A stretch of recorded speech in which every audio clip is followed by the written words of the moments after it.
Hello and welcome back to the channel. The next weekend that we've all been waiting for in the Top Gun Maverick saga has finally arrived.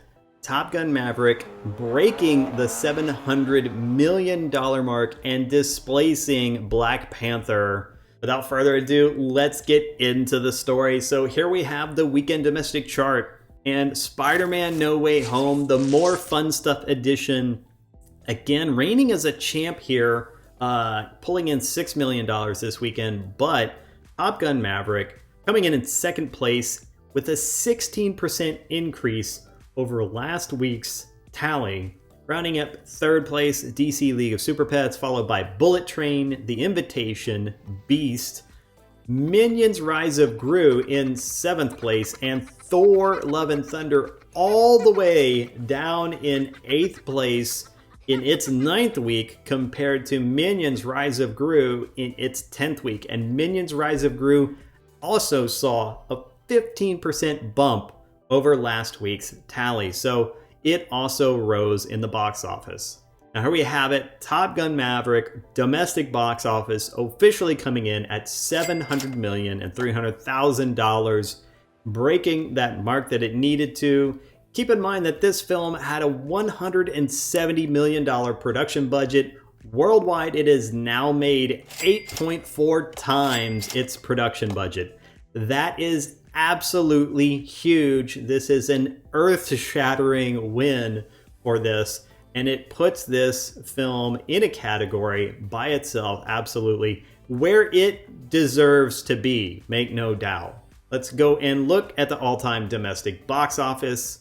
And of course, in first place, Star Wars Episode 7, The Force Awakens. It was a time of hope, a new hope, but they called it The Force Awakens. 2019's Avengers Endgame, which was the culmination of the Phase 1 through 3 Marvel saga. That was it. That was that movie, and that is why it made $2.79 billion worldwide. Everything had been building up to that for a decade or more, and people were really excited. When did Iron Man come out? Yep, I was right. Everything had been building up to it for a decade. Iron Man coming out in 2008, so this was a culmination of 11 years of hard work. Next up, we have Spider-Man No Way Home in the third spot. And again, another movie that I actually really enjoyed. This was a modern superhero movie. And there was not just a No Way Home, there was no agenda with this movie. It was just a movie that had respect for the predecessors that came before it. And of course, it was an amazing multiverse movie, unlike the disaster that was Multiverse of Madness, where this movie actually showed respect for those other Spider-Man character. We got a lot of the feels, we got some callbacks there, and it was great. It was well done. It wasn't overdone, I don't think. It was well done, and I really appreciated the fact that a modern movie I was able to just lose myself in a movie for a couple of hours, enjoy myself, and not be preached to at the Church of Social Justice warrioring.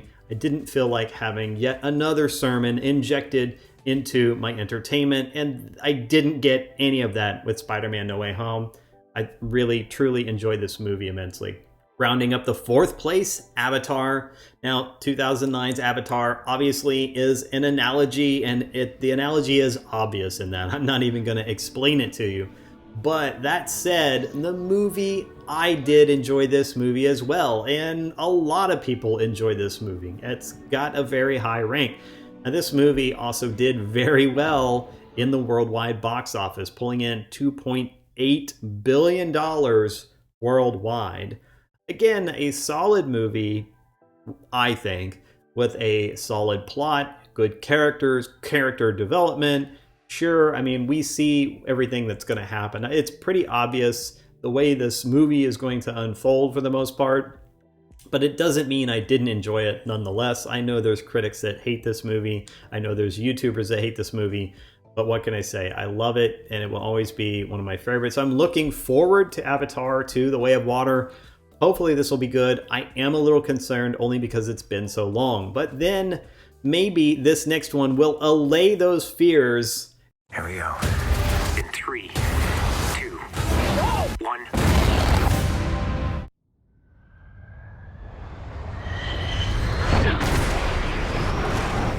And that is Top Gun Maverick, released in 2022 versus the original Top Gun, which was released all the way back in 1986.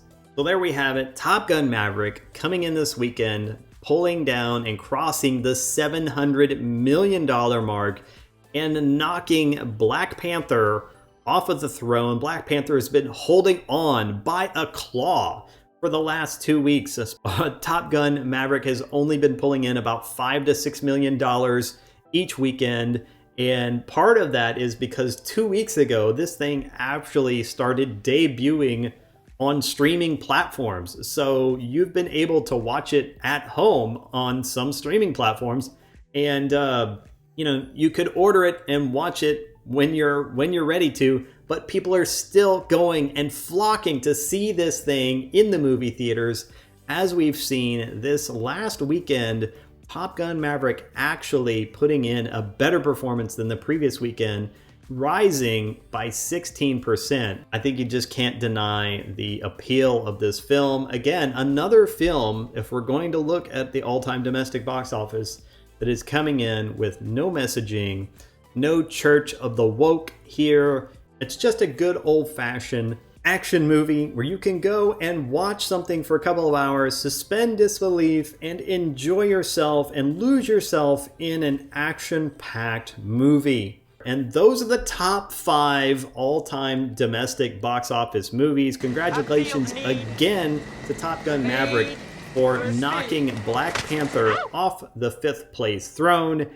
But let me know your thoughts in the comments below. The way I see it, this all-time domestic box office, there's a message for these studios to learn here. Let me know your thoughts. In the meantime, if you want to continue to smash the narrative the way Top Gun Maverick has been smashing the competition, then smash that like, subscribe, and share buttons. We are only about 30 subscribers away from a community, so please, if you enjoyed this, then subscribe so we can get the community tab open and start sharing things with our community. I will see you in the next video.